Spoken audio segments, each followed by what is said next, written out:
I didn't expect anything unusual when the call came in. Just another death at Willow Ridge, a quiet retirement facility tucked behind the Methodist church. They get a few dozen residents, 2 nurses on rotation, and more flowers than visitors. When I pulled up, the place looked as calm as it always does. Morning sun coming through the hedges, lawn sprinklers ticking. Someone was playing organ music through a cracked window on the east wing, but inside, it didn't feel right. The night nurse met me in the hall, still in her scrubs. "He's in the laundry room," she said. "He's not moving." I asked if she'd touched the body. She said no. She didn't want to get any closer than she already had. That was my first red flag. Nurses at Willow Ridge don't spook easily. He was sitting upright in one of those wooden chairs you see at every church basement potluck. Back straight, hands folded in his lap like he was waiting for someone to press a shirt for him. He looked peaceful, but too peaceful, like something had been arranged. What really caught me, though, was what he was wearing. Not pajamas, not a hospital gown, not casual wear. A blazer, thin gold piping on the collar, green wool, stiff as a board. The pants were creased so sharp it looked like someone had pressed them with anger. I bent down. Name patch. Dennis. Small school crest I didn't recognize. Old stitching. There was something off about how tight everything fit, like it had been tailored for someone younger. Or thinner. No blood, no bruising, no sign of struggle. But the body was wrong. Too posed, too polished. And the uniform, it was like something from another decade. The tag inside the collar had initials sewn in. DC. I radioed to have the resident roster pulled. Dennis Claiborne, age 71, widowed, lived on the first floor, no medications unaccounted for, 2 daughters, both out of state, no recent visitors logged. I asked the staff if he had dementia, if he'd ever dressed oddly before.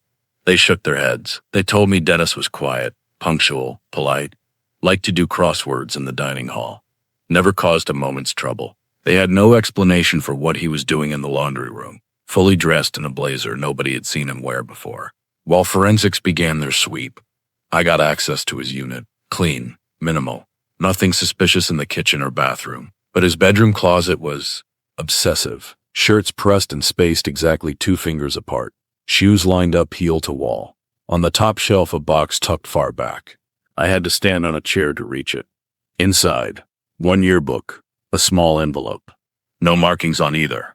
I flipped through the yearbook. St. Matthew's Academy, 1971.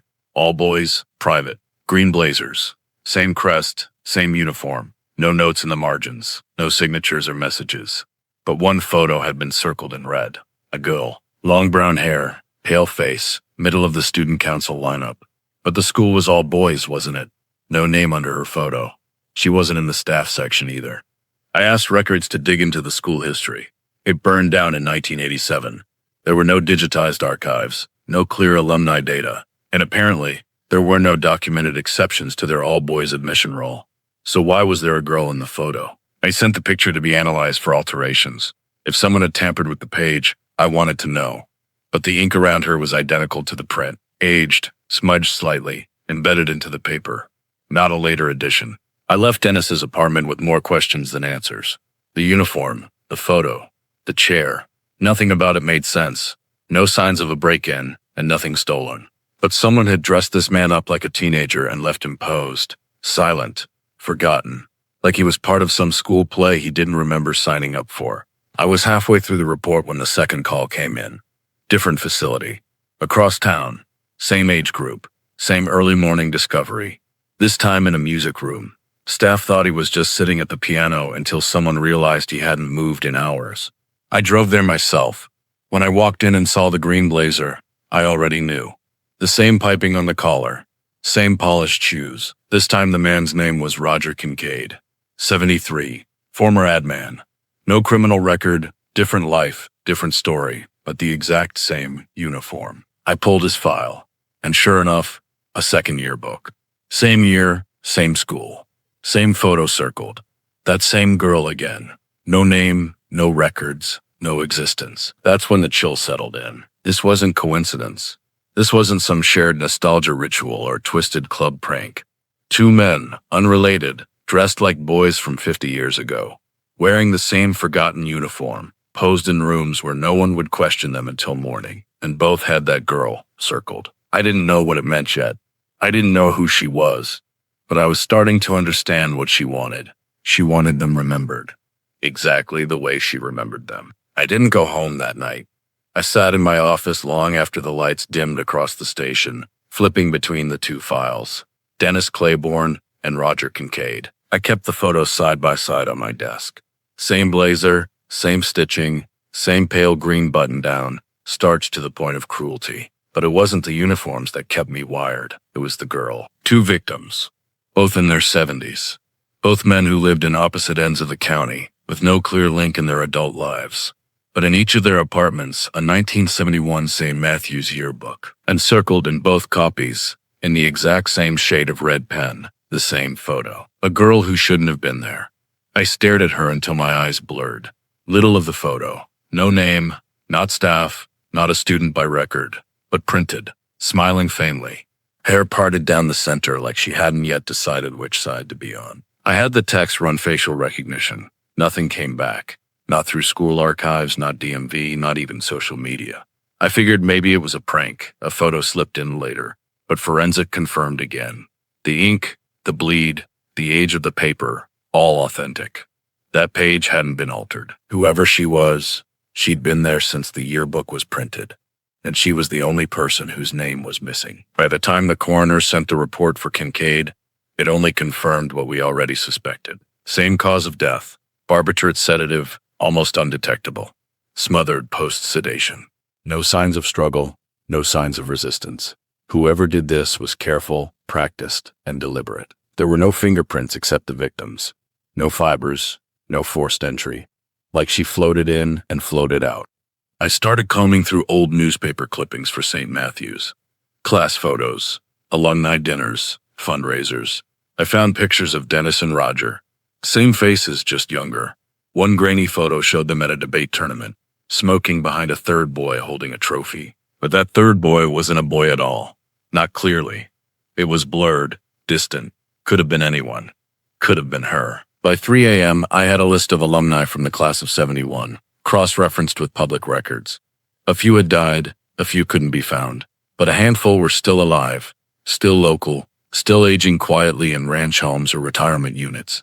And one name stood out. Carl Loring. Used to own a hardware store. Lived just 2 miles from Willow Ridge. Same graduating year. No priors. I didn't wait for a warrant. I just drove. The house was dark, but a soft light glowed from the garage. I knocked. Nothing. Knocked again. Louder. Still nothing. I circled around to the garage window and peeked in. What I saw didn't make sense. There was a mannequin, half-dressed in what looked like the same green blazer. A sewing machine. Fabric swatches, a row of wigs on stands, but no movement, no car, no people. I was about to radio it in when the back door creaked open. Carl Loring answered with a glass of water in his hand, and the expression of a man who hadn't slept well in years. "You're here about Dennis," he said. Not a question, a statement. That stopped me cold. "You say that?" He didn't blink. "He was the first," Carl said. "Or maybe not, depends how you look at it." I asked if he'd known Dennis or Roger. He nodded.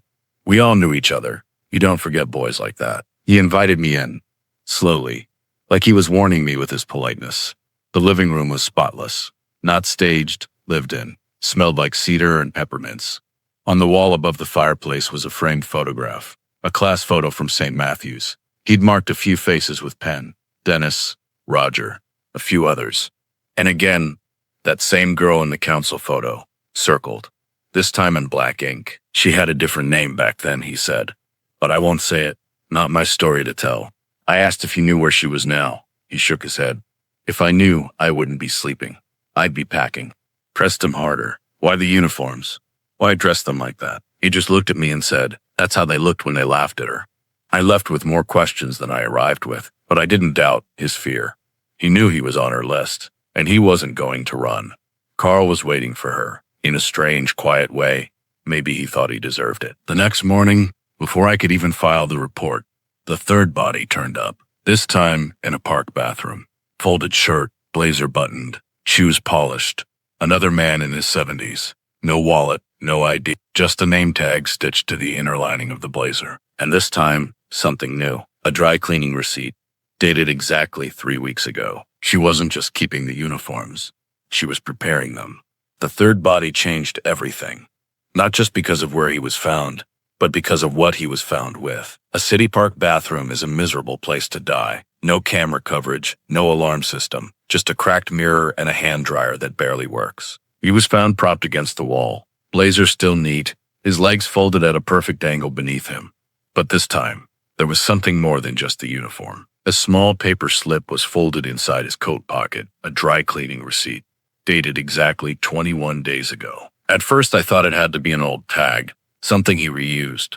But the ink was too crisp, the paper too white, and the receipt listed not his name, but initials, M.B.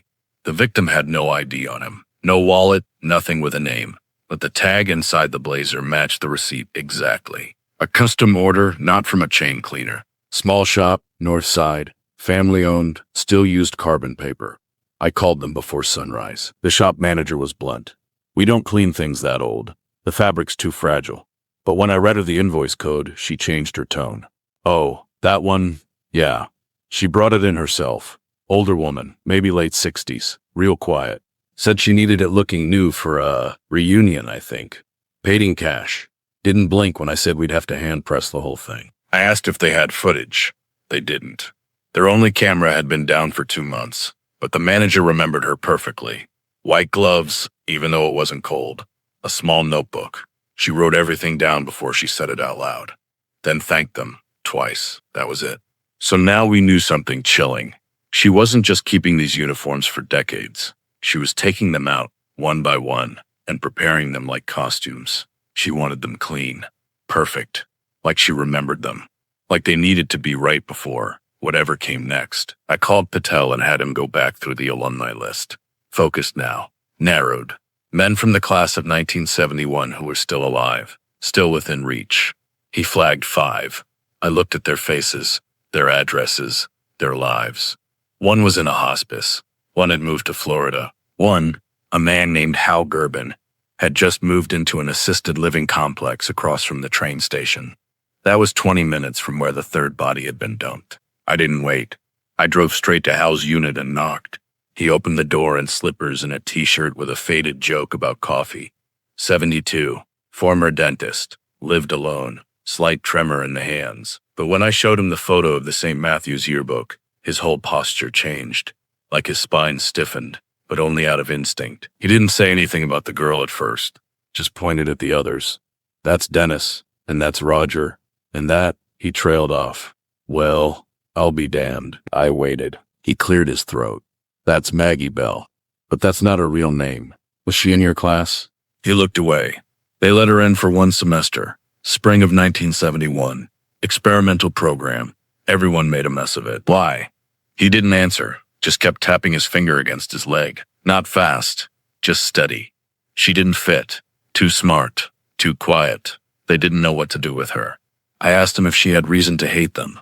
He finally looked at me. You think people forget what you say to them just because you grow old? He didn't say anything else, but he opened his closet and showed me the uniform. Still there, on a hanger, pressed, clean, a fine layer of plastic over the shoulders like it had been dry cleaned recently. I didn't send it in, he said quietly.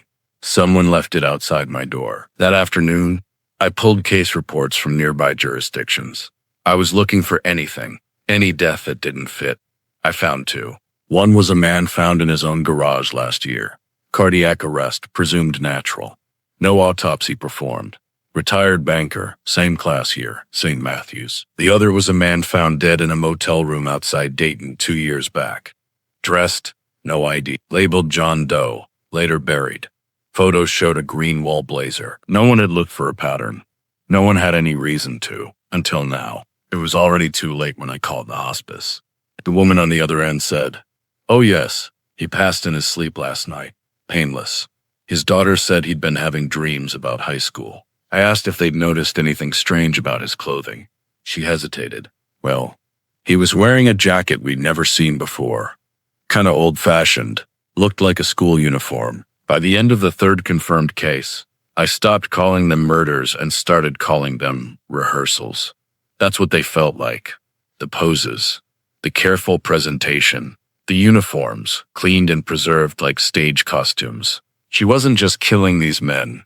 She was redressing them in the moment they became who they were to her. Boys who laughed, boys who cornered, boys who forgot. I just didn't know what they'd done yet. And worse, I didn't know how many more there were. I had Patel draft a preliminary watch list based on everything we knew.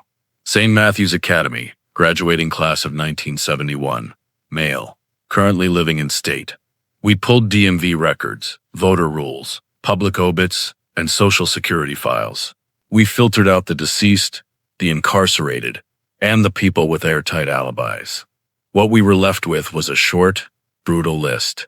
7 names, 7 men, all in their 60s or 70s, all still mobile, independent, living alone or with part-time care. 5 within driving distance, 2 in assisted facilities with low security. We alerted local PDs, flagged next of kin, and prepared an interagency request for surveillance. It was slow, bureaucratic, and exactly the kind of process she was counting on.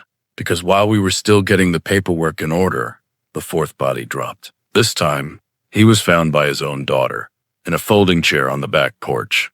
No signs of a break-in, no signs of a fight. Just silence, a pressed blazer, polished shoes, a red flower pinned perfectly to the lapel, a carnation. The same kind St. Matthew's used for formal assemblies. I arrived before the body was moved. I asked the daughter if he had a school uniform in the house before. She shook her head. She hadn't seen that blazer in her life. But she did say this. He'd been talking about her. A girl. Said he thought he saw her at the grocery store last week. Kept saying she hasn't aged a day. I thought it was the dementia. There was no note, no message, but there was a label stitched behind the collar. For Daniel. We hadn't seen that before. This wasn't just performance anymore. It was communication. I called Hal Durbin, the man who'd showed me his still clean uniform the day before, and he didn't answer. I sent a unit. They found him sitting in the lobby of his building, gripping his walker like he expected someone to pull it away from him. He hadn't slept, hadn't eaten. He was wearing the blazer. Not dressed up, just trying it on. He's coming, he said. He just smiled a little. I think that depends on whether I remember her name. I brought him in under protective custody. We weren't sure we could justify it legally, but it was better than a phone call the next morning. We put him in a holding room with the blazer folded outside the glass. I watched him stare at it through the window for 2 hours without blinking. Back at my desk, I got a call from the dry cleaner. Detective? The manager said. She came back. I felt it in my stomach. Today, about an hour ago, dropped off another uniform. Same size, same crest. She didn't say a word this time, just handed it over. And she left a name this time, said it was for Henry. I ran the list. One of our 7, Henry Mullen, former substitute teacher, lives alone on the outskirts of town. Still has his driver's license. No listed phone number, no online footprint. I took Patel and went straight there. The house was small and slouched into its foundation. Chain link fence half rusted, mailbox bent. We knocked. Nothing. Knocked again. Silence. I peeked through the side window. Nothing moved. We were about to call for entry clearance when the neighbor came out from across the street, watering a planter. You looking for Henry? She asked. I nodded. He left in a taxi yesterday. Came back this morning but didn't go inside. Just stood in the driveway for maybe 5 minutes. Then walked around the house. I waved at him. He didn't wave back. Looked like he was talking to himself. Did you see him leave? She nodded again. Backpack, shoes polished, like he was going somewhere special. We got the warrant by nightfall. Inside the house. Lights off, fridge empty, bed made. On the kitchen table, a plate with a single apple. And beside it, a blazer in a dry cleaning bag. The receipt was fresh. But he wasn't there. No signs of struggle, no fingerprints. Just the absence of a man who had no reason to go anywhere. I checked every hospital, every morgue. Nothing. That night, I got a call from an anonymous number. It rang once, then ended. 5 minutes later, I got a photo in a text. A chair, empty, in a field I didn't recognize. And folded neatly on top of it, a blazer. Green, with gold piping, and a note taped to the seat. I zoomed in. Next one talks. I didn't sleep after the photo. I sat at my desk with the chair image open on my phone, staring at the green blazer folded neatly on top of it. The field looked like nothing. Just open space, dry grass, maybe a shed in the distance. I sent it to dispatch and asked them to run geolocation on the sky pattern, utility lines, fence angles, anything. While I waited, I called Henry Mullen's bank. There had been a withdrawal, $400 in cash, 12 hours ago. Before that, nothing for days. I checked the cab companies. One driver remembered a man fitting Henry's description asking to be dropped off somewhere quiet. When the driver asked for a destination, the man had said, "She'll be waiting where we laughed." We ran that phrase through yearbook records, school newspaper archives, old building registries. Where we laughed could have meant anywhere, a cafeteria, a gym, an auditorium. But something stuck. One archive news clipping from 1971. St. Matthew's senior class donates benches to local field following spring assembly. It came with a photo. Students posing in front of what looked like an open lot. 2 benches visible, one toppled sideways. I compared the trees and skyline to the photo she'd sent. It matched. I called for backup and headed out there myself. Patel was already waiting at the edge of the field when I pulled up. The grass had grown tall in patches. Birds flitted in and out of the brush. Nothing moved. Nothing sounded wrong. And yet, everything felt off. We walked toward the chair. Same one from the photo. Same fold in the uniform. But now there was something new. A small cassette recorder beneath the jacket. No fingerprints on it. Typed to the back, a note in clean, careful handwriting. "Play this when you're alone." I bagged it and didn't speak until we got back to the car. I didn't want to hear it in the wind. I didn't want the grass listening. Back at the precinct, I sat in the observation room and pressed play. There was static for a moment. Then a man's voice, shaky, dry. "My name is Henry Mullen," he began. "And I remember what we did to her." He paused. I could hear him breathing, like he was reading something off a page but couldn't keep steady. "Her name was..." The audio cut out, picked up again with a cough. "Never meant for her to get hurt. We thought it was funny. Thought we were just boys being stupid." But she cried. I saw her cry. The tape got worse after that. The audio cracked, hissed, distorted. But a few phrases came through clearly. "The closet. Locked in for 2 hours. They cheered. She didn't scream." That made it worse. He stopped talking after 6 minutes. The last sound on the tape was someone else. A woman's voice, faint and measured. "Now you remember." That was it. We ran a waveform analysis. No signs of editing. The confession was real. Voluntary. Whatever guilt Henry carried, he brought it willingly. But she wanted me to hear it. She wanted me to know she wasn't killing in silence. This was no longer a pattern of punishment. This was memory as evidence. I asked Patel to expand the alumni search. Not just graduates, but anyone listed in school activity logs, sports programs, disciplinary rosters. We added girls from nearby public schools who attended joint events. Yearbooks from St. Agnes, St. Catherine's, the St. Jude chorus program, nothing. No matching face, no name linked to that girl. It was like she'd been erased, and now she was writing herself back in. 3 hours later, we found the 5th uniform. This time, it hadn't been placed on a body. It had been folded neatly inside a church confessional booth. No blood, no message, just another blazer, identical to the rest, with a name stitched behind the collar. Edward. There were 2 men named Edward in the original class list. One had died 10 years ago. The other, Edward Coates, lived in the city, 2 hours out. I called his local precinct. They hadn't heard from him in 3 days. Neighbors said he'd been acting strange, leaving early, returning late. No visitors. No lights on at night. We drove out that evening. The sky was pale and flat. The road curved away from everything, like even the town didn't want to be near him. His house sat at the edge of a cul-de-sac, unlit, overgrown. I knocked. No answer. I looked through the side window. A table, a glass of water untouched, and beside it, a photo album. We got the warrant just past sundown. Inside, everything was silent.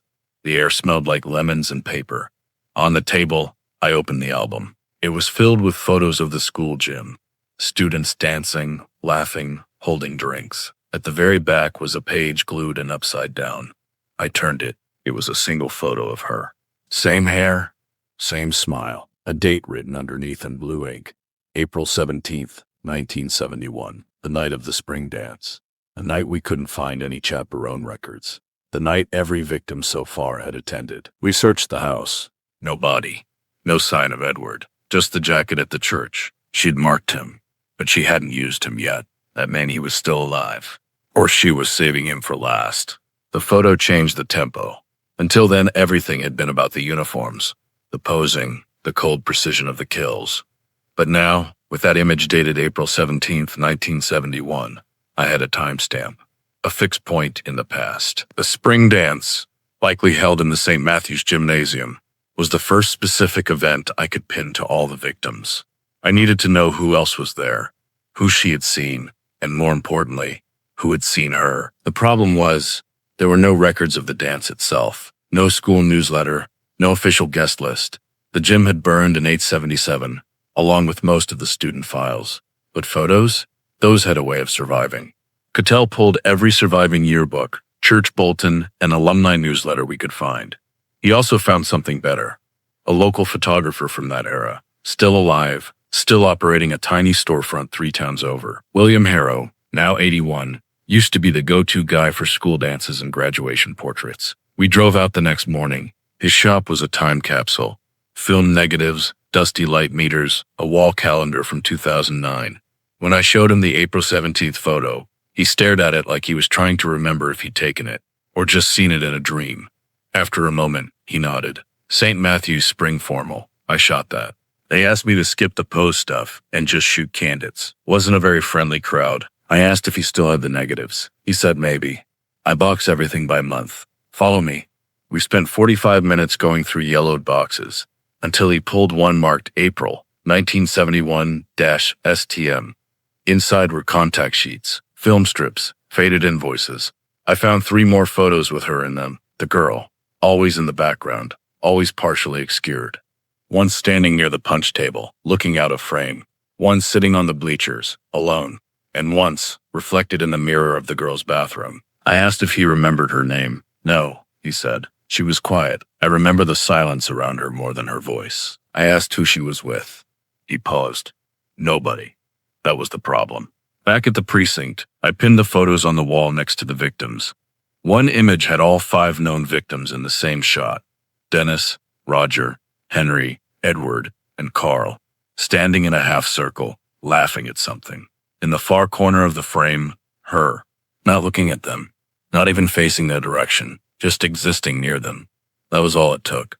I started to notice things. In every image of her, the lighting was darker, her outline less distinct, like she was part of the space, not the people. Everyone else was moving, laughing, drinking. She stood still, hands together in front of her, dress pale blue or maybe gray. I enhanced the final image, the mirror reflection, and zoomed in on the pin she was wearing, a small metal brooch, shaped like a book. The same symbol used by the St. Jude's Girls Reading Circle, a volunteer program that sent female students to assist with library archiving at nearby boys' schools.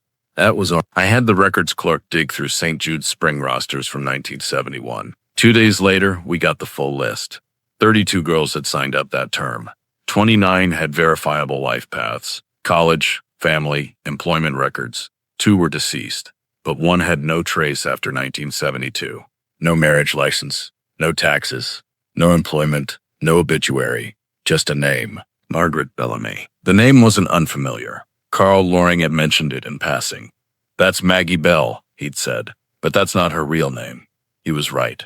It wasn't. I pulled her photo. It was her, the girl in the dance images, in the yearbook, in every uniformed memory. But the yearbook hadn't listed her because she wasn't technically a student there. She wasn't supposed to be in any official photos. Yet someone had printed her in, purposefully, carefully.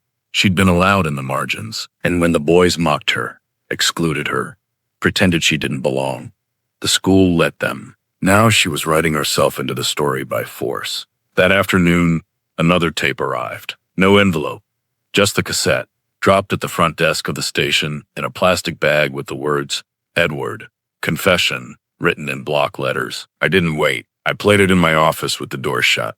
Edward's voice was clearer than Henry's had been, more practiced, like he'd been rehearsing it for years. My name is Edward Coates, and I remember the dance. I remember what we did. We locked a side hallway from the inside, told her the punch needed refilling, told her the kitchen was through the gym. When she came back out, her shoes were gone. She was barefoot in front of everyone. He exhaled. It rattled in the speaker. She didn't cry. She didn't yell. She just walked out. There was a pause. then the same female voice as before. And now, I see her in every doorway. Trick. Nothing more. We traced the tape. Same recorder as before. Same brand. No serial number. No prints. We checked Edward's residence again that night. Empty. Uniform gone. No sign of struggle. But in the center of the dining room table was a vase. Inside it, a single red carnation. The name Margaret Bellamy got me nowhere. No birth certificate, no hospital records, no DMV trail, no current address. It was as if someone had planted that name for us to find like a placeholder. But it gave me something I hadn't had before, a crack in the wall. Someone had let her in back then. Someone had signed off on her presence at the school, however quietly. Someone had documented her behind closed doors, even if the public-facing records erased her. I needed that someone. Patel started looking through school board filings, teacher employment logs, and clerical payrolls from 1971. St. Matthew's had been a private institution, but they still filed tax forms for part-time contractors. That's where we found a line item for a student assistant. Paid $43 for archive work. Over 3 months in 1971. No address, no parent info, just a signature. G.M. Bellamy, not Margaret. G.M. I asked county records for anything tied to that name.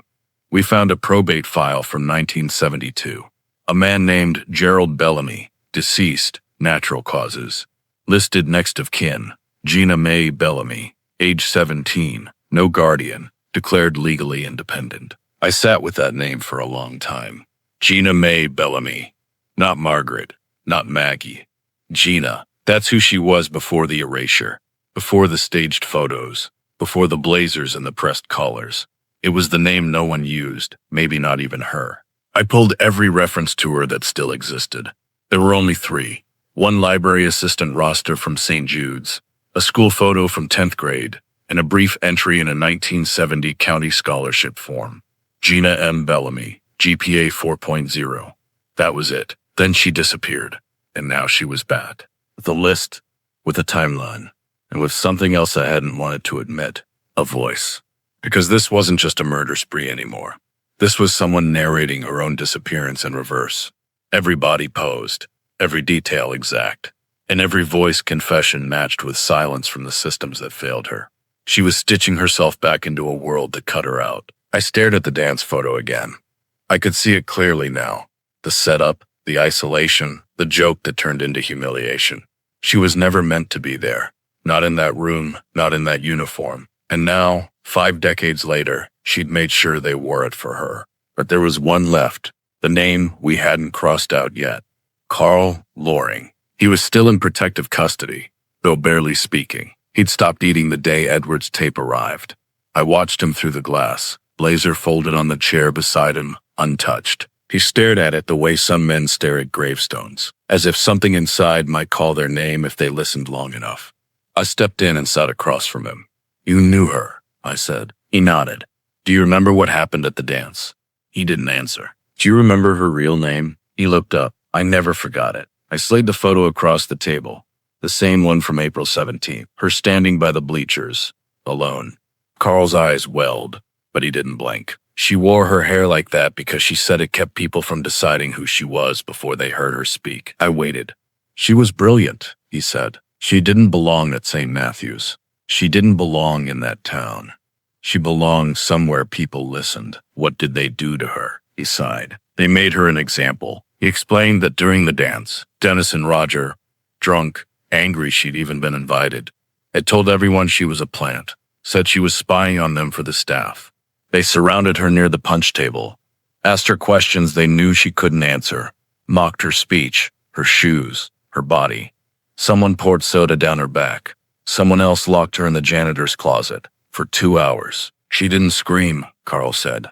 That's the part I remember most. She just waited. After the dance, they told the school she'd snuck in, that she'd falsified her application, that she was unstable. No one defended her, not even Carl. She never came back, he said. I asked if he thought she was capable of doing all this. He looked at me and said, she was capable of remembering. That night, the station got a final envelope. No cassette this time, no photo, just a list, handwritten.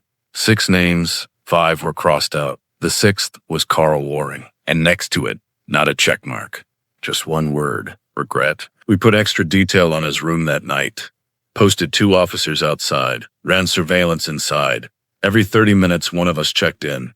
At 4:7 a.m., Patel called me down. Carl was gone. Not fled, just gone.